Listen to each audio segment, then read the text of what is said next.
So, yeah. So all I did was go live. I forgot about the one. So what I did, can you hear me, Tim? I can't even tell if the microphone's working. There's no, oh yeah, I see it now. Hey, Rodney.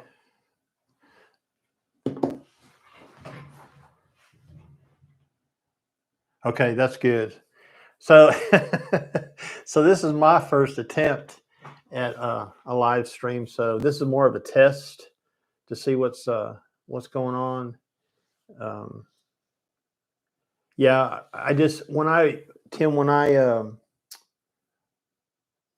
went to go live, it gave me the option to switch over to another camera, and I selected the OBS. But I guess what I'm going to have to do is practice with that on my own to get it right. Does David use OBS?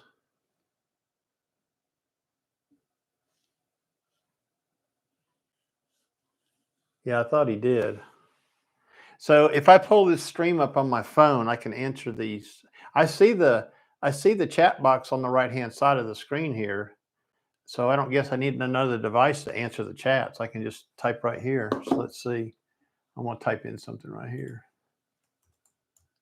Yeah, I don't need another device in my hands.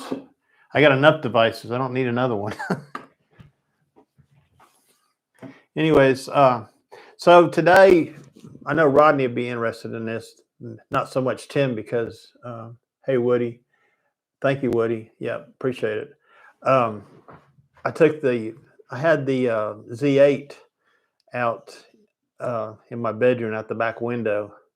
And I had it in the car with me today, but I didn't find anything interesting to shoot with it. But I was practicing with it today because I haven't used it. Yeah, I think I watched a video on that tonight, Tim, on how to set up OBS. You got to do a YouTube thing and get your account linked up. I'll work on that and do some practice live feeds during the week here on my own. But anyways, I took it. I was in the backyard. I was in the back window. So y'all see my videos about my backyard studio. I have a second floor bedroom window with the screen removed so I can sit. Hey, George, how are you? I have the screen removed so I can shoot songbirds out my back window. And so today I was just sitting there with the camera with the Z8. And I'll tell you what, this thing is quiet. I mean, it doesn't have a mechanical shutter at all in it. So when you shoot, there's a little, you can tell it in the menu how quick of a blackout you want. And I've got mine set to I think it's 1/60th of a second is a setting. And when you shoot, it's just a real little, I don't know. Let me see if I can get it to make a sound in the microphone here. I'm gonna put a smaller lens on it so I can handle it.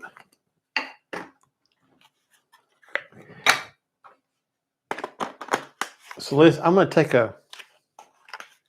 I'm just going to do a burst. Okay, I think. Let me set that up because I got it set for single right now. Oh, that's stupid.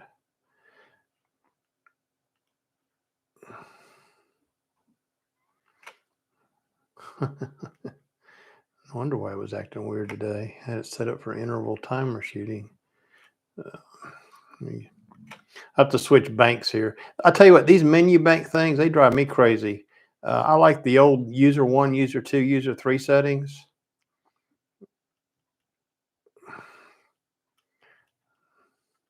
And my brain was programmed for that. So let me see here if I can do a.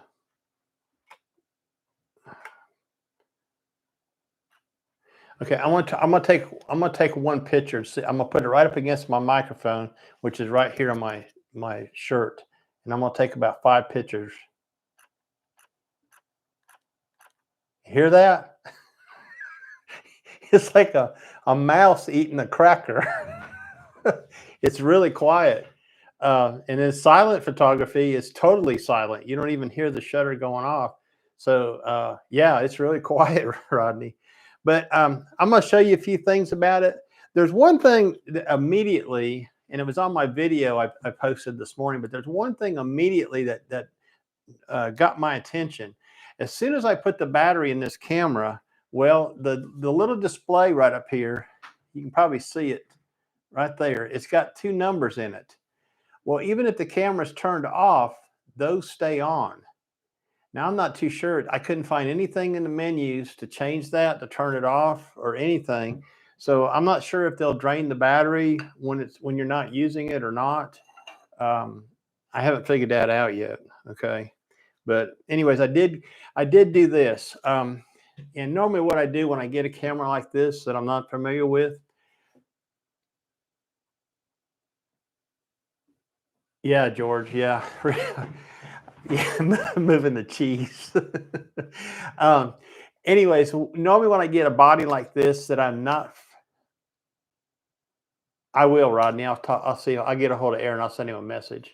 One of the things I do when I get a body like this is I usually watch other people's setup videos, and I don't trust just anybody. One of the people I trust and read or watch a lot is Hudson Henry. If you all have ever watched his videos, he's a little flamboyant, but he is to the point. And also, too, I like to watch Steve Perry, and he's very thorough on his settings and stuff. So what I did with this Z8 is I watched Hudson Henry's 1 hour and 25-minute video on setting up the Z8. And it was specific for the Z8. And he did a really good job of it. And I was able to understand what he was saying. He has a second video that shows you how to manipulate the banks. And you start off with him. He starts off with a. I'll show you here. He starts off with a standard bank, which is in A position. So he does all his programming, the photo shooting menu, the setup menu, and he gets like a baseline settings, okay? And then he'll copy that, which you can do, and make another setting, another bank called Action, one for landscape, and he has one for Astro. I just kind of followed his video. And after watching that video and going through this, I kind of understood. Now, here's the thing. On the Z6ii, you got a dial that says user 1, user 2, user 3. It's easy. You know, you just flip between users. On this, you've got banks, and then you got two places to change them. One is in the photo shooting menu, and the other is in the customization menu. All the other menus don't matter. They're like, what do you call it? Camera defaults. So anyways, it's a little different for me because on the D500, I didn't use it for anything but wildlife, basically. So I just had everything set in one bank, and I never changed. I never put another lens on it except the 500 PF or the 200, you know, one of the wildlife lenses. So anyways, that's one thing about it. Let me tell you something. This camera feels good in the hand. I would compare it to the size of a D500. It's the grip right here fits my hand really well. I know a lot of people like lighter bodies. Not me. I really like a heavy camera body. I don't know why, you know, call me crazy, but I kind of like them. And these mirrorless cameras, the Z8, they've done a really good job with this body. And what I did is, one of the things I did that I have never done. Yeah, George, I did too. I like the U1 and U2 settings myself better. But one of the things I did is I went ahead and I picked up a CF Express card. Now, this is an XQD card. It'll work with the XQD card, but my reader for this will not read the CF Express card. Even though it'll fit in the reader, it won't recognize it. So I've got to order a new reader that'll do both of these kind of cards. And I'm actually looking for one that'll do all three, a UHS 1, 2, or standard SD. I found one on Amazon. I might go ahead and order. But anyways, this XQD card I have came with my D500. So I never used XQD cards until I got this one. And It's okay. I like it. You know, it's a 64 gig card.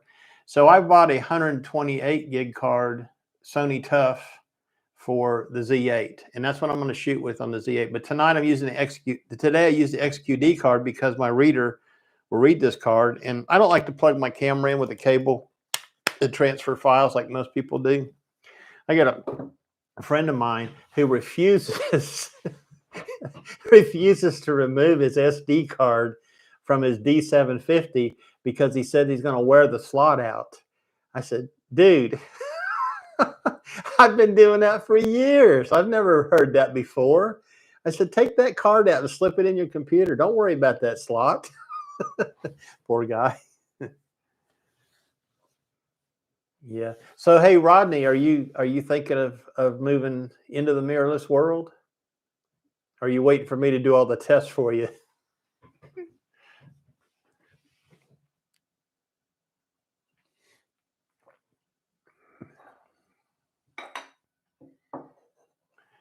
So, anyways, one of the other things I got today, well, I got it in the mail yesterday. Yeah, think about it, Rodney. Okay, I don't know the D5. I wouldn't sell your D500. Don't do that. Okay, take it from somebody who's done that, been down that road. Kicked myself in the butt, gone down the street 2 or 3 times. But one of the things I did today is, or I got today, is normally I use a Really Right Stuff BH55 ball head. Let me get it for you.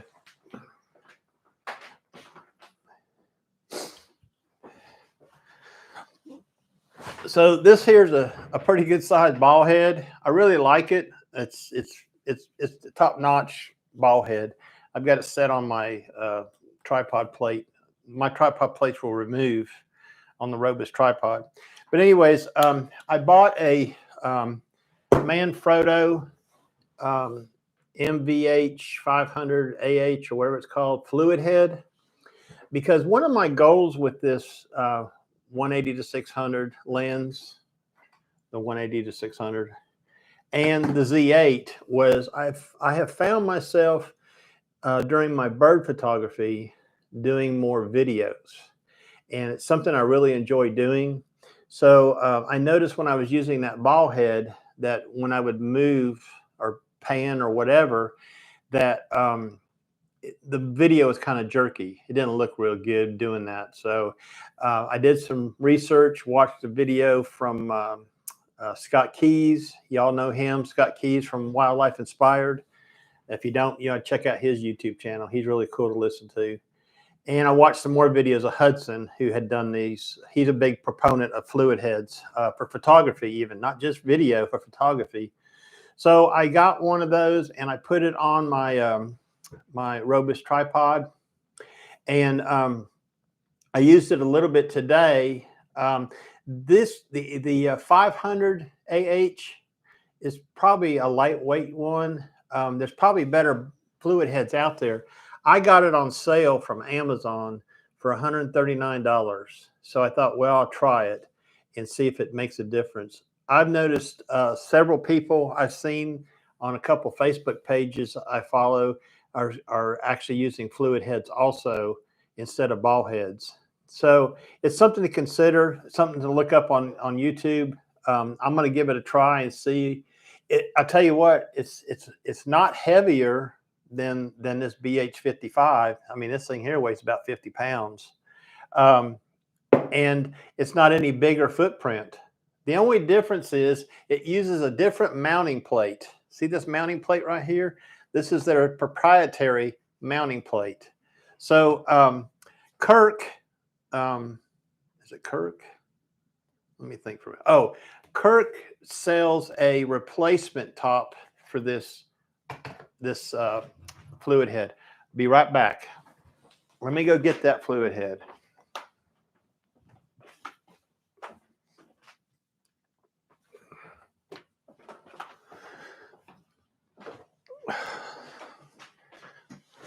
So this is the fluid head right here, okay? And that comes with a, I'm not going to use it. It comes with a video handle that you can put on it. I doubt I will use that. but it'll probably just get in my way. But it has a tensioning knob here, and you can see it's real smooth when you turn it, and you know, it's spring-loaded fluid head, comes back to where it needs to go. But there's a plate. What you do is you take these 4 screws out of this thing and take this off. And Kirk makes a replacement for this. It's 150 bucks, but it's Arca Swiss then. So that means all your Arca Swiss stuff will go right on here. That includes your L brackets or whatever else you got, okay?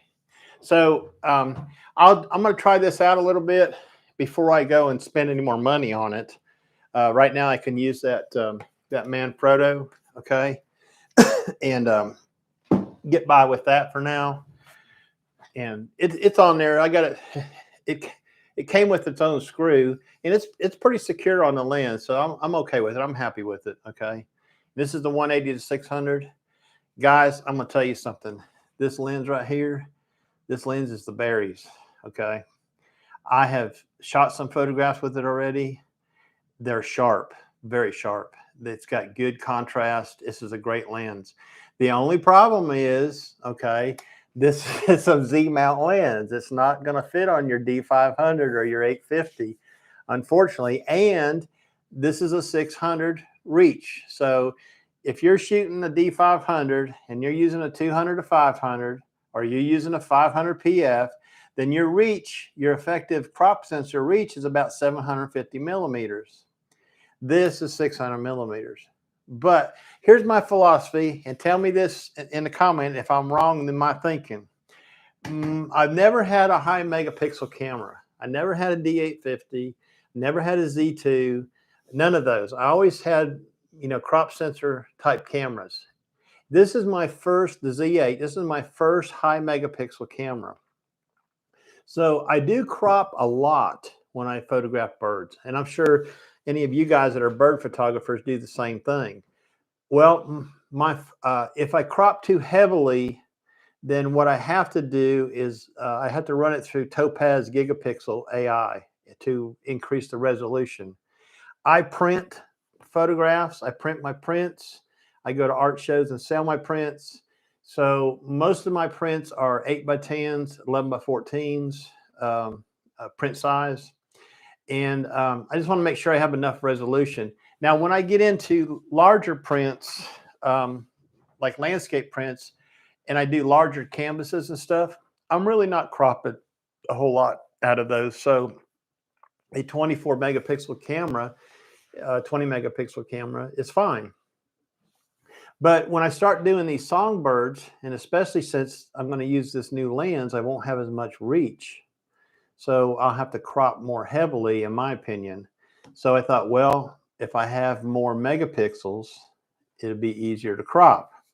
So I have a friend of mine who has a Z7 II, and he's down in Florida right now shooting birds. He goes down there every winter.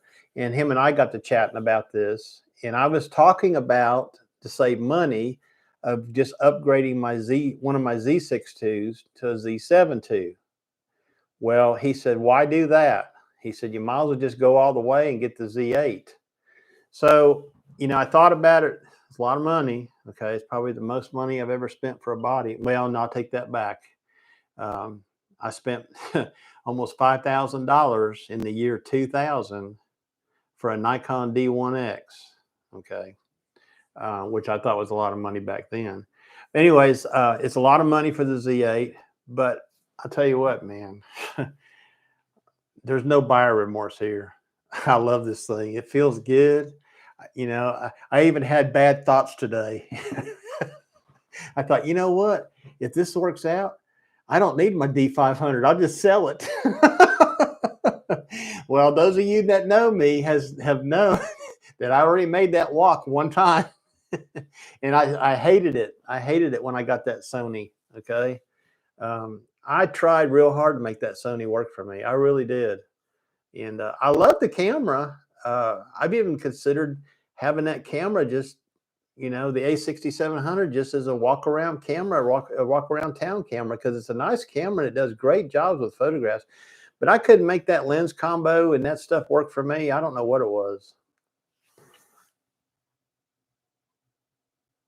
Yeah, George. Yeah, I've never really ever turned them down to crop mode and try that, but I will definitely be experimenting with that and seeing how crop mode works. But anyways, one other thing that I found out, and I heard it works really well, is this lens, this 180 to 600, does work well with the 1.4 teleconverter.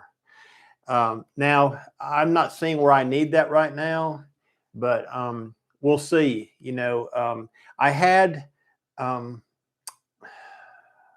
last year, I had a 70 to 200 2.8 Z lens with a 2x teleconverter. And I thought it did really well until it fell over in the creek and broke. Yeah, that's right. A 70 to 200 2.8 that cost $2,500 went kaplink. Now, if you ever heard that sound before where your camera's falling on the ground, I was up in the Smokies, and it was last April, and I was in the Smokies for a couple days, and I was over there in Tremont in the creek, and I had the 70 to 200 on the Z6ii, and it was on a tripod, and I had it set up on a rock. It was kind of a weird rock, and I turned around to get a filter, a polarizer out of my camera bag, and when I did, a few seconds later, I heard this kaplink, and I said, "Oh God, I know what that was." And I turned around, and the lens was on the edge of the water. The body was not, but it had knocked the battery out of the compartment. It was in the water. I snatched it up pretty quick. Um, I grabbed another. I got the camera up. I looked at it, and the front part where the filter screw on was dinged. Of course, it always is when you drop a damn lens. That's what happens.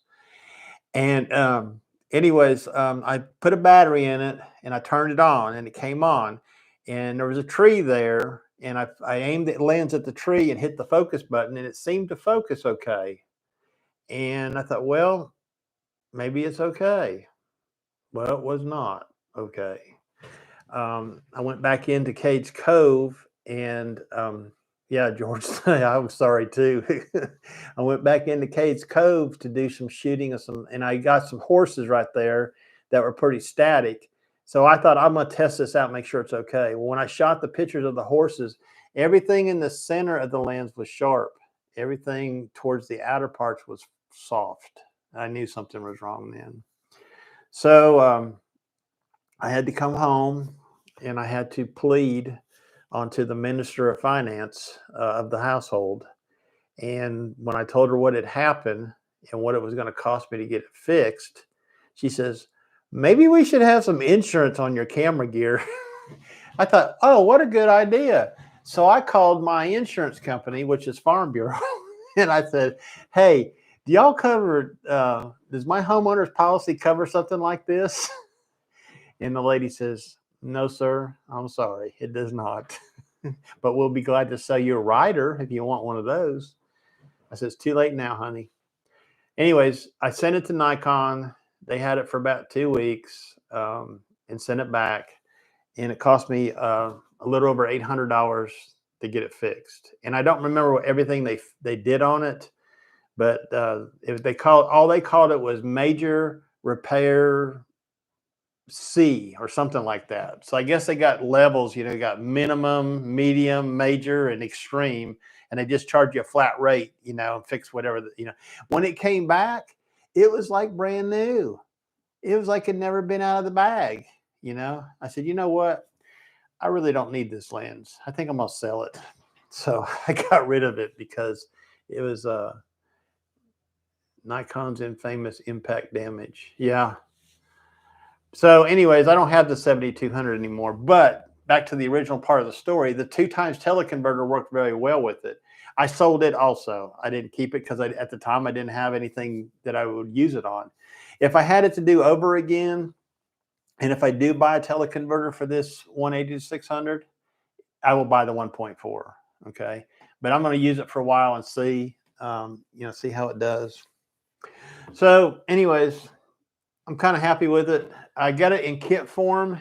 I got the 24 to 120S. Now, I had a 24 to 70 f4S, but I needed more reach. And I normally use the 24 to 70 on my here in my studio, mounted to my thing up my stand over here. Here, I'm gonna pick you up and show you real quick, okay? Don't get dizzy on me, and hopefully I don't disconnect you. But right over here, let me see if I can see it. There's my light, and there's my camera, my Z6ii mounted on a small little ball head, hooked up to this light. Anyways, let me get this. So I'm going to keep the 24 to 70, but just going to use it here in the studio. It's a good, the 24 to 70 is a good lens. It's sharp. It's a sharp lens. And so is the 24 to 120. Neither one of them are, they don't have stabilization in the lens, but they don't matter if you're using it on a mirrorless camera. The body stabilization is just fine. I considered the 24 to 200, which does have VR on it. And you know, guys, that part confuses me. You got a lens, a Z mount lens that's got VR in it. And the only way to control it is inside the camera menu. Well, when you go in there, you got this one VR setting. And I'm like, which VR am I messing with here? Am I messing with, it's actually, I don't know what it's called, but am I messing with the in-body stabilization, or is that on all the time? Or can you turn the in-body stabilization off? Or is that setting in the menu has to do with the lens? I don't know. You know, I'm always used to the old F-mount lenses. They had a button on the side that said off and on, you know, or normal and sport. Nikon won't always cover some warranty claims, and they call things impact damage. Yeah, yeah. So I had a technician at a camera store tell me one time.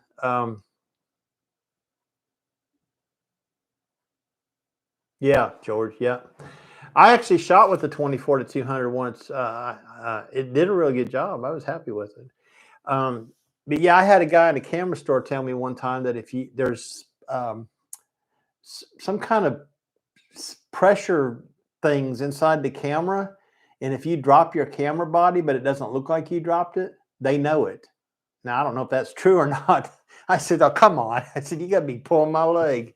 He said, no, really. He said, there's like little things in there. I mean, I got this picture in my mind of little glass vials with blue dye in them breaking inside the camera, and it splatters this blue stuff all over, and they can tell you dropped the thing. I don't know.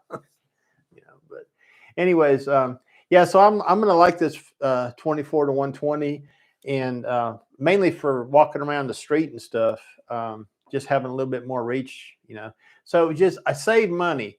The Z8 is on sale, or was on sale, so I saved $200 on that. And by buying this in kit form, I saved another $200 on the lens. So I feel like I got a little bit of a break on it. Yeah, some kind of inertial deal. So let me tell you something, okay? I'm going to give y'all a secret, okay? I'm going to give you the name of my secret camera store. It's my secret camera store. It's Tim Childers' secret camera store, and it's Phil Thatch's secret camera store also. But it's Murphy's Camera in Louisville, Kentucky. Now, I don't know how your state is, but I'm going to tell you how it works with Tennessee. If you order from them, they do not charge sales tax if they ship it to you in Tennessee. So I actually found them through Tim and Phil. They actually the ones that kind of turned me on to them. Great people. And Phil will tell you he's got a salesperson up there he just talks to all the time. So what I did is I'm gonna back up here. In August, I was on the pre-order list in July for the 180 to 600. I was number 26. Okay, I think Phil was number 25. I don't know. And anyways, when I got hooked on the Sony stuff by watching other people's videos, I canceled. I didn't cancel it, but I waited and I ordered the Sony stuff. Well, I have funds for the 180 to 600, and they called me in September and said, "Hey, Ron, your lens is here. Do you want it?" Well, the beauty of that is you can get on the list, and if you don't take it, they don't care. They'll just bump it to the next person. It's not like B&H where you got to prepay for it. You just call them up and get your name on the list, and they'll tell you what number you are, and you just sit there and wait for them to call you. So that's what I did, and I let my lens go back in August. So after the big thing with the Sony, and I got back into the 500, got my 500 PF back from LeoFoto Pro. That's another story, okay?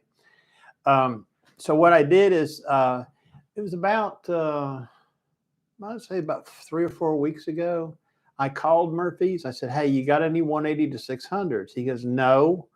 He said, "You want me to put you on the list?" I said, "Yeah." I said, "Go ahead and put me on the list." And I said, where am I?"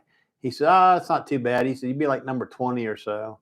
He said, "It'll go by pretty fast." I said, "Okay, whatever." I said, "I'll wait for it." I just said, "I'll wait for it. I'm going to get it. I'm going to wait for it." It was about 2 weeks later. They called me. "Hey, your lens is in. How do you want to pay for it? Want me to ship it out to you tomorrow?" I said, "You're kidding me." And I'm reading on the internet right now where people are having trouble getting these 180 to 600s. I don't know. But anyways, they're great to deal with up there, you know, and I bought the Sony stuff from them.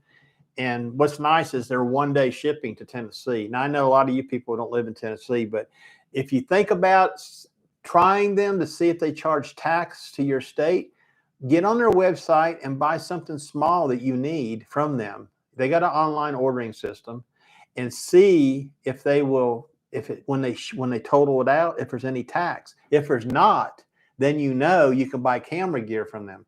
Now, Roberts used to be that way in Indiana, and they changed. B&H changed first. Roberts was about 2 years behind, and then they changed and started charging sales tax. So I went from B&H, buying stuff from B&H, to Roberts for a while. I got my first D500 and the 500 PF from Roberts, which is also LeoFoto Pro. And Murphy's is a really good place to call and deal with. Look them up on the internet. They sell Canon, Nikon, Sony. They've got all kinds of knick-knacky stuff, batteries, you name it. But all you got to do is you can just try it. Try to buy something and get to the part where you pay for it, and it'll tell you if they're going to charge you sales tax or not. That there must be some states that they don't do it to. I don't know. You know, I think it has to do sometimes with the size of the business. I don't know. I don't know what it is, you know, but let me tell you about my 500 PF. So when I sold all that stuff back in August to get the Sony gear, I sold the 500 PF and the D500 as a package to LeoFoto Pro. So after the Sony stuff, and I had it for several months, and I started this, you know, I can't take this no more. It's driving me crazy. I got to get rid of this. So I made a trade with a friend of mine who had a Nikon D500 and a 200 to 500, and I traded him almost even up. And I got some extra stuff, and he got a few extra things, and I was happy to get out of it. It was an expensive lesson, one I learned hard way. But I was missing my 500 PF. I had that 200 to 500, and I was using it. I know it's sharp. I used to own one a long time ago, but I just wasn't really. I wanted my 500 PF. I wanted it back, and I couldn't afford to buy a new one. Well, I kept looking at LeoFoto Pro, and if you look at their website on their used gear, the last numbers are usually the serial number of the item you're looking at. And I pinpointed my lens. I found it on there, and I seen it. And they had paid me $1,475 for that lens. They had it listed for $2,000, which is a pretty good deal considering the new price. And I thought, man, and I had $1,400. So I wrote them an email. I said, "You know what? I made a mistake. I should have never sold you that lens." I said, "I'm missing my lens." I said, "Is there any way you can cut me a deal? Okay, and I can buy it back." So the guy answered me. He says, "Let me check with my operations manager." So he did. He sends me an email back. He said, here's the deal. We will sell it back to you for what we bought it to you from, plus you pay for the shipping, plus 10%. I said, done. So I got my lens back, okay, my lens, the one I sent them, okay, not somebody else's lens. I got my lens back, and I was out, you know, like $140 or so, whatever the 10% came up to, and the $15 to ship it back to me. I have never ever heard a place doing that before. I mean, their stock went up a few notches in my book, okay, just because they were willing to help me out to get my lens back. So that's why I say I'll never sell that D500 again. Insurance on all my gear through State Farm. Really? $10 a year? Do you, Rodney, do you have State Farm insurance on your vehicles or your houses? Or is it just something you found here? I'll have to check into that State Farm. And do they cover you being a dumbass like me?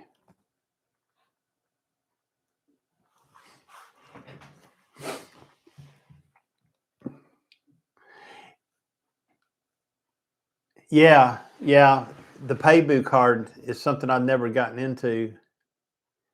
Inland marine policy. Okay. Yeah, George, I'll tell you something about me. I don't have credit cards. I don't deal with credit cards. I tore all my credit cards up and got out of that racket back in, I think about 2001 when I got rid of that. Inland marine policy. I'm gonna write that down, Rodney. Yeah, so I have a debit card. I have a PayPal debit card I use. So I just deal with cash. But when I'm dealing with stuff like this, I'll move money into the account or whatever, you know. So I try not to deal with extra things like Paybu cards. And I even was at Rural King today, and they wanted to sign me up for some kind of card. I says, ma'am, no thank you. I said, I just want the bird seed. That's all. I don't want a credit card. Yeah, well, George, I'll tell you something. It was tough. You know, we had a pretty good stack of debt, and a lot of it was consumer debt on credit cards. And when you're raising a family, and you know things like that tend to get out of hand, and they did with us. And my wife and I made a decision, and we decided this was it. We're not going to do this no more. I'll tell you something that it probably don't blow a lot of y'all's mind, but I tell you what, it blows my parents' mind. Okay, is a year ago October, and we got Comcast. Okay, that's cable TV and internet. A year ago, last October, we got a big old TV that sits in the living room. And we have two chairs, and one's my wife's and one's mine. And that's where we sit in the evening, have our coffee, and we'd watch TV or whatever. Well, we got to the point where we were streaming on our tablets more than anything, and we weren't watching the TV. I had a small TV back here in my room because every morning I'd get up, and weather is an important part of my job, and we would watch weather, okay? Or I would watch weather in my room before I went to work at 4:30 in the morning just to see what weather was going to be like today. But that was it. We didn't hardly turn the big TV on in the living room. Oh, that's good to know, Rodney. So I was sitting there one night, and I says, you know what? We're paying almost $80 a month, or maybe like $90 a month for cable, just the cable, not the internet, just cable. And we weren't getting nothing. I think we had basic. They called it basic plus 10. We weren't getting any channels. I mean, we were at the low end of the Comcast scale. I said, I think I just turned the damn thing off. And she said, well, I'm with you. So I gathered all the boxes up. I went up to the Comcast office here in Crossville. I says, I'm done. I don't want no more cable TV. I'm done. You're done? I said, yeah, I'm done. Okay. I said, here, you take your stuff. And I said, here, by the way, here's your modem back too. He said, well, what about your internet? I said, no. I'm not done with the internet. I'm just going to go buy my own modem. Okay. I don't want yours no more. Because they charge like $10 a month, probably 15 now. So anyways, we just have internet, high speed. I have high speed internet. Most of my stuff's on YouTube. That's what I watch. We can stream the local channel out of Knoxville, so I can get weather in the morning from them. I can stream them on my iPad. So that's it. And my parents, it blows their mind. They got Spectrum. Okay, now they're 86 years old. My parents are, and my dad has to have these sports channels. Okay, well, they got Spectrum internet over there, and they're paying $215 a month for internet and cable TV, when they live here in Crossville too, but they're on Spectrum. A different company has their cable. And my mom, she gets upset, and she tells my dad, says, "You're paying that bill. I'm not paying that bill. I don't watch that damn TV." You had to go over there and listen to them sometimes. They're like two little kids arguing over there. I got to go over there and referee. Yeah. We've had George. We've had a rough year with them this year. My wife and I both are dealing with elderly parents. My wife has a mother who is still living, and she is, bless her heart, she's 98. Okay. We've got her in a home over here, and my wife goes over 3 times a week and takes her for a drive in the car and looks after her and stuff, And she's pretty spry for 98. I mean, she's still got a twinkle in her eye. If you're a gentleman, you don't want to be too close to her. She'll be flirting with you pretty quick at 98. And then my parents both are 86. And my mom had a hip replacement surgery in May that failed, and they had to go back in June and operate again on her. And now she has an infection in there that won't go away, and they've got her on antibiotics for the rest of her life, and she's not liking that too much. And my dad, we found out he had Merkel cell carcinoma, which is skin cancer, and he has skin problems all his life. He goes to the dermatologist a lot, and he had a thing right here, and it got into his lymph nodes. So he's been through immune therapy. He's been through surgery. He just got done with radiation. He didn't have chemo, just radiation. And the radiation kicked his butt. And he was still pretty active. He golfed and hunted and went fishing and with his buddies and stuff like that. But this has really slowed him down quite a bit. So he's actually my stepdad, but I treat him like my dad. He treats me like a son, so he gives me a hard time.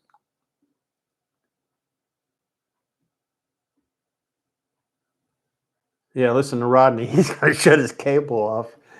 Yeah.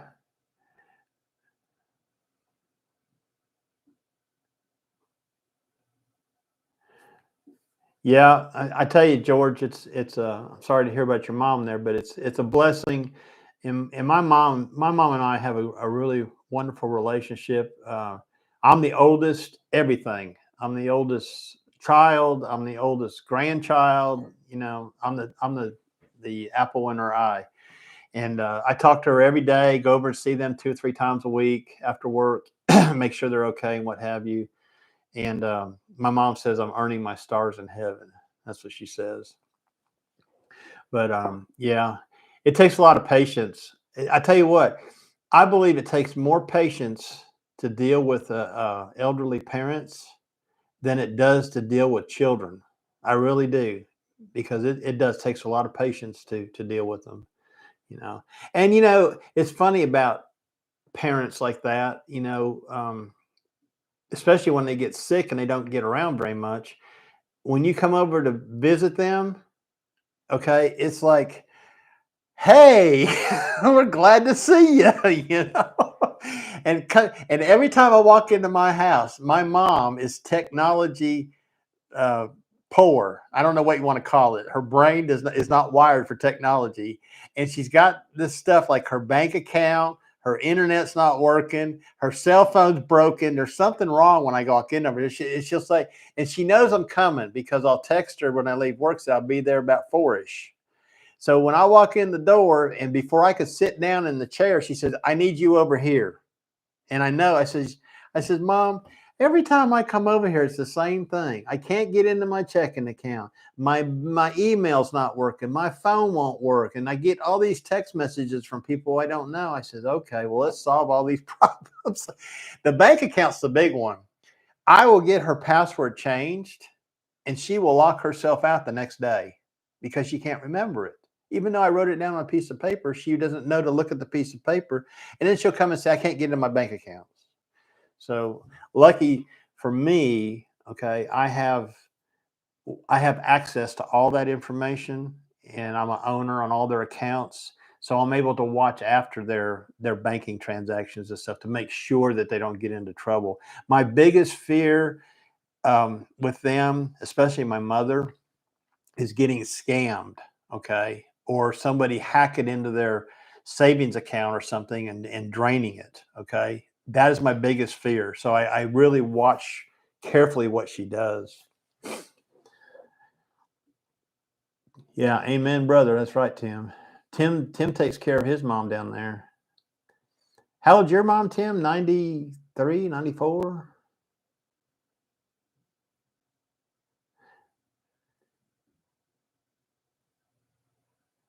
Technophobe, yeah. Yep, George.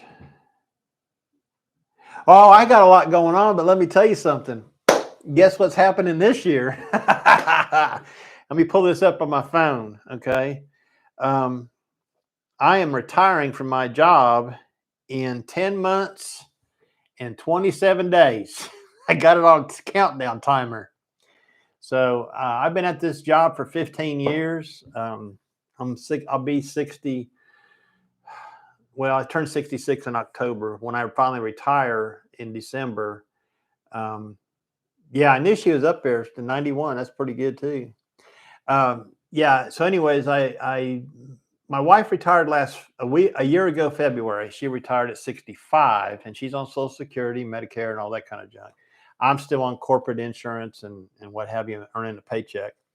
So my full retirement age is in April, in about 2 months. April, I'll be 66 and a half. That's my full retirement age, which means I can collect Social Security and go work pretty much as I want to, up to about $59,000, okay, without penalty. I'm probably not going to do that. I think my work is going to be my photography right there, my photography. Anyways, a year ago, January, well, almost a year to the day, okay, I have a meeting once a year with my boss. He's the general manager of the property. And we meet about my department and what we're doing and things like that. We usually spend the whole day together. We'll go to lunch the whole bit. So last year, almost a year to the day, at the end of the meeting, I said to him, Brent, I said, I got something I want to tell you now, okay? I said, at the end of 2024, I will no longer be working here. And he looks at me just like that. And he does this thing, okay? He puts his hands up behind his head and well, I knew this day was coming, okay? I said, well, you should have. I said, I'm getting close to that age and I'm not staying here till I'm 70 years old. He said, okay. I said, well, you got 2 years. We need to find somebody because it's going to take me a whole year to train them, okay? So what did they do last year? Nothing. Sat on their ass, did nothing. Didn't get nothing done. Didn't hire nobody till the end of last year.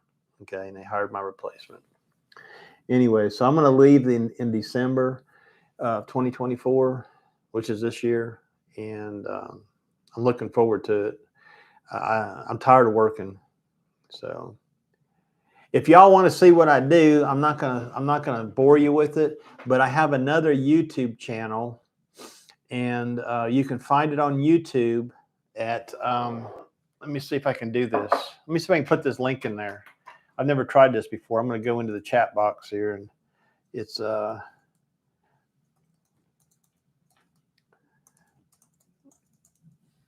don't know if it's / or what it was. Trail Maintenance Chronicles, one word. Chronicles. There's the link if y'all want to copy it. Check it out. I got some videos on there. You'll see me on there. Okay.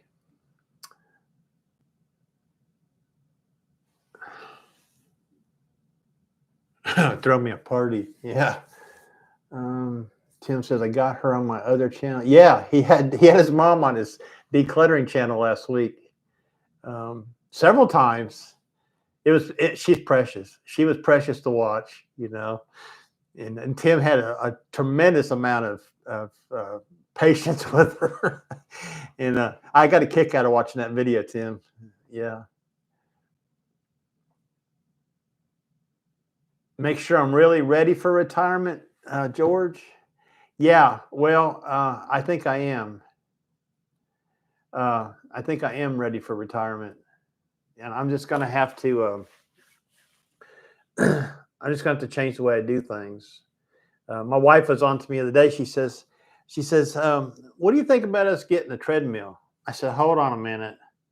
We done been through this before. We had one of them treadmills. We got rid of it. Well, I'm talking about one of these kind you stick under your bed. I said, can you stick anything under your bed? Because last time I looked, it was full of stuff under your bed. And I said, I'll tell you what, I would rather pay Planet Fitness $10 a month and go down there a couple times a week and walk on their treadmills. Tim's got several channels, George. He's got a couple channels.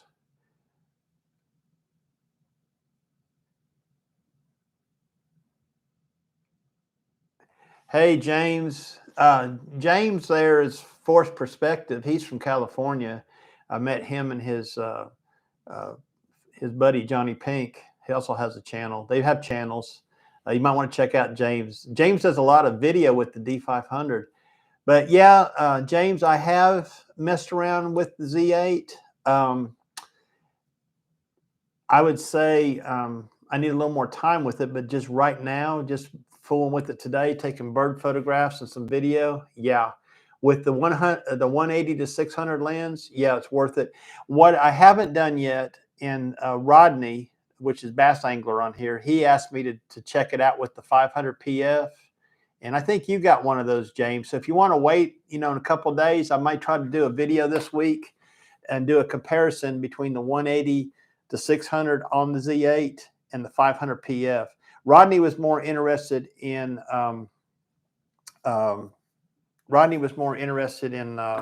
fast the focus was on it.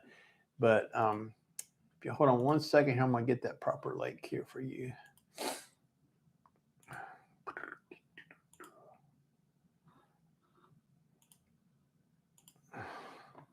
He said that link was broken. Probably is broken. Branding. Basic. Here we go.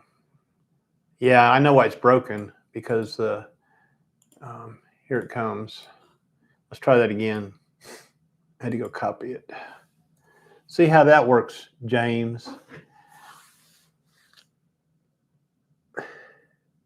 Yeah, you know, the D500, no, there's nothing wrong with the D500.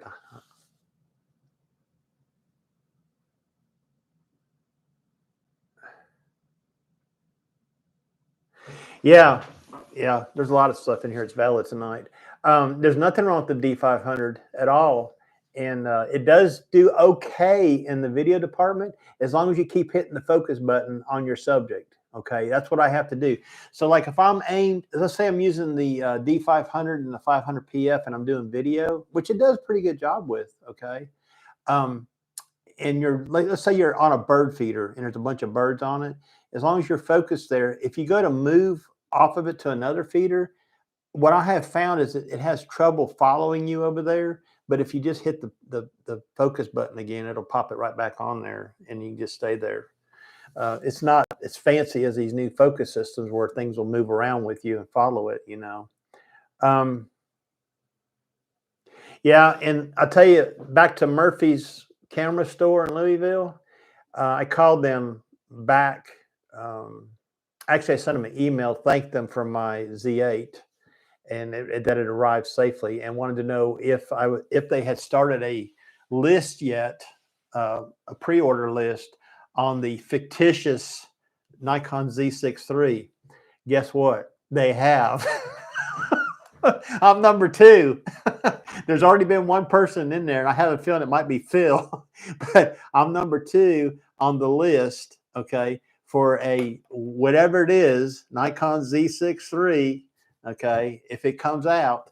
So I'm going to hold out for that too, because I sold one of my Z6IIs. I had a pair of them, okay. I bought my first one about 3 years ago. And then the other one I had bought as a backup, and I sold it and before I bought the Z8, because I didn't need all them bodies here. So I have one Z6II left, and I'll probably keep it forever. It does really well with videos in the studio and stuff. And I used it Friday to do some real estate photography at work. I do photography at work for the rental cabins and stuff. And once you see my videos over on Trail Maintenance Chronicles, you'll see what I'm talking about over there. But yeah, I got too many bodies now. So like recently I acquired a bad habit. Okay. I'm not sure. I'll tell you how this happened. The bad habit was picking up vintage cameras and lenses. So my brother-in-law and sister came to visit last year, and they brought me a tote that they had gotten out of a house that they acquired. And in the tote was a bunch of camera gear. Well, in the camera gear was a Nikon D70, okay, with a battery that was no good. Charger. It came with 2 lenses. It came with a 70 to 210 push-pull AF lens, not a D. It's an AF, but it's the same thing. D just gave you distance readings for your flash. So this is a push-pull 70 to 210 f4 to f5.6. Not a bad lens. Okay. It also came with a 50 millimeter AF 1.8. Well, the camera was kind of gummy, sticky. You know how the rubber gets sticky in some of these older cameras? So I took to cleaning it. I got some alcohol and some rags, and you know what? It cleaned up real nice, okay? So I said, well, for $15, I'm just going to buy a battery, see if it works. So I bought a battery off of Amazon, charged it up. The sucker fired up, and I went out and took some pictures with it. Well,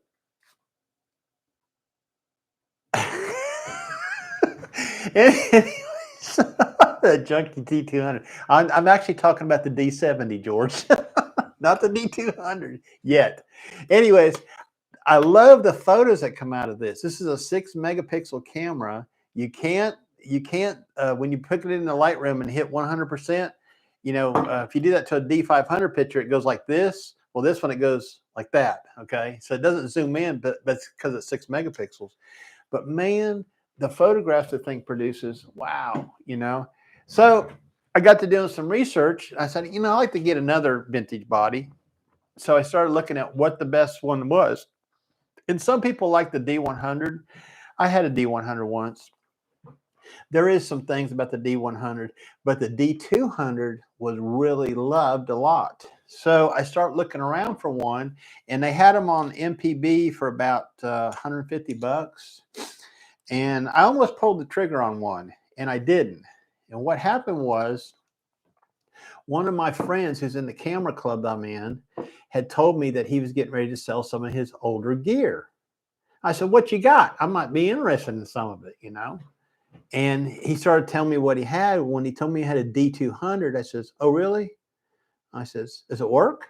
I don't know. He says, it's been in the box for about 5 years. I says, what do you want for it? Why you want to buy it? I said, well, I tell you what I like to do, really. I really don't want to buy it from you. I said, but what I like to do is borrow it from you. He said, borrow it? Yeah. I said, I've got some older lenses here and some AFS lenses, like a 12 to 24 f4 AFS lens. I like to try it on that body, if you wouldn't mind. Okay, he said, I'll bring it to the next camera club meeting. So he does. He brings it in a box, gives it to me. I come home, charge the battery up, and the camera body has no wear on it. There's no wear. It's like, I don't even know how many shutter counts is on it. I don't think he ever used it much. Well, it's stayed in the box for 5 years. Anyways, it couldn't have been a year old when he did it. Anyways, he asked me later, he says, is that camera working okay for you? I says, yeah. I said, I'm fixing to bring it back to you there, Roland. I says, I appreciate you lending it to me. He said, well, did you want to buy it? I said, well, I was looking at one. I says, what do you think you're going to have for it? He said, well, is $50 too much? I said, $50? I said, no. I said, that's not too much. I said, I guess I could do that. I said, you want me to bring the money over to your house? He said, no. He says, you can bring it to the next club meeting. Well, man, I felt bad. Okay. I was buying this camera from this guy for $50. The camera was worth more than $50, in my opinion. I mean, MPB was selling for $150. So at the next camera club meeting, I took a $100 bill and handed it to him. And he said, what's this for? I said, it's for that camera you sold me. Well, I guess I owe you some change. I said, you don't owe me no change. I'm just tickled to have it. Okay. Yeah, $50, George. That's what he said, $50. So I found a used, a really right stuff L bracket. I love L brackets, if you know, for landscape work. I found a used really right stuff L bracket on KEH for I think it was like $50, and I picked one up for it. Okay. So far, every lens that I put on this D200 is worked. Okay. So after watching David Sailors the other night, and those of you that were on that live feed, and David brought up some lenses, and two of the lenses he brought up is two of the lenses I was looking at. And they're older, they were kit lenses. They usually sold them with a D3300, maybe a D5000. Back in the day, they were the 18 to 55 and the 55 to 200 VR lenses. Now they're cheap plastic, but damn are they sharp. Okay. I mean, they are good performing lenses. They're lightweight and what have you. So I found a couple on Marketplace last week, and I was supposed to meet the guy. He actually had a pair. He had the 18 to 55 and the 55 to 200 VR lenses, and he wanted $105 for both of them. And I was supposed to meet him one afternoon after I got off of work to go meet him. It's like 25 miles from my work, and I got almost to the Shoney's where I was supposed to meet him. He texts me on the phone, says he's sick. He can't meet me today. And blah, blah, this and blah, blah, that. I said, well, he said, I can meet you maybe in a couple of days. I said, well, just text me and let me know. Well, he never texted me back. And I said, I ain't fooling with this guy. He wasted my time. I drive 50 miles for nothing. So I ordered an 18 to 55 and a 55 to 200 today from KEH. Okay. I have about $130 invested in them for these two cameras because I'm going to use these cameras for the vintage look. Okay. Let me catch up here. Yeah. Oh gosh, he's going to chat about the junky D200. Yes, the George is right. Those were the days. And you know what? I didn't really think that way until recently. I started picking up some YouTube videos and watching some of these guys talk about this vintage look and these sensors and what have you. And I said, I get it. You know, I do get it. Yeah, I didn't get a battery grip with my D200. Yeah, Woody, I think he just had a setting wrong in his software. That's why he was muted. Poor guy, he wasn't even looking at the chat box. He was just going on and on and on. And finally, I had his number. I had his phone number. I called him, and it's on a delay. So when he answered his phone and talked to me, it was like a 7-second delay on the screen. So I'm talking to him. He goes, hello? I said, David. He goes, yeah. I said, it's Ron. Hey, Ron. I says, we can't hear you. What do you mean you can't hear me? I said, on your live stream, we can't hear you. Oh, and you can see him doing this on the screen, you know. He said, oh, I'm a big dummy. It's a good thing I had his phone number. He probably would have gone on for an hour. Yeah, they are. They are sleeper lenses.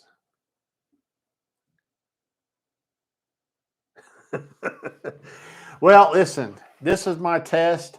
I'm going to get off of here. If y'all want to send me an email or something, I'll tell you what I'm looking for. I'm looking for suggestions. Yeah, Dave is a super nice guy, and I've never met him.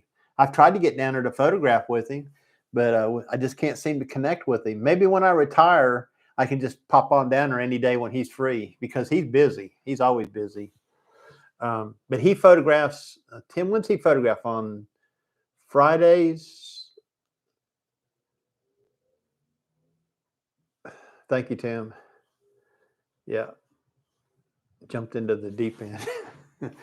Yeah, come on in. The water's fine.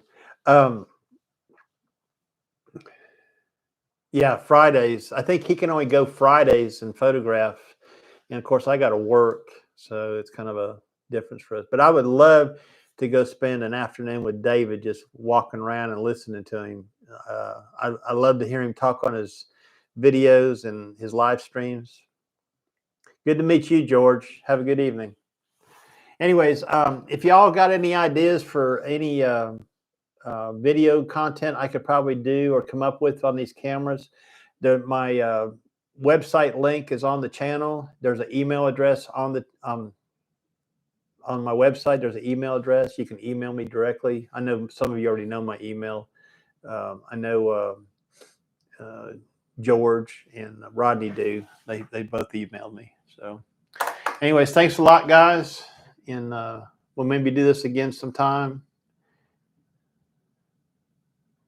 You're welcome, Rodney. Thanks a lot for coming by, okay? So I'm going to get off here now. Good night, everybody, and see you, Woody, and see you, George. And we'll do this again sometime. Maybe it'll be different. I won't talk about the junky D200 or the junky D70. Maybe I'll have some. I wish there was a way to show. I guess I just have to do a video, on what I'm finding on this Z8. See you guys later. Bye-bye now.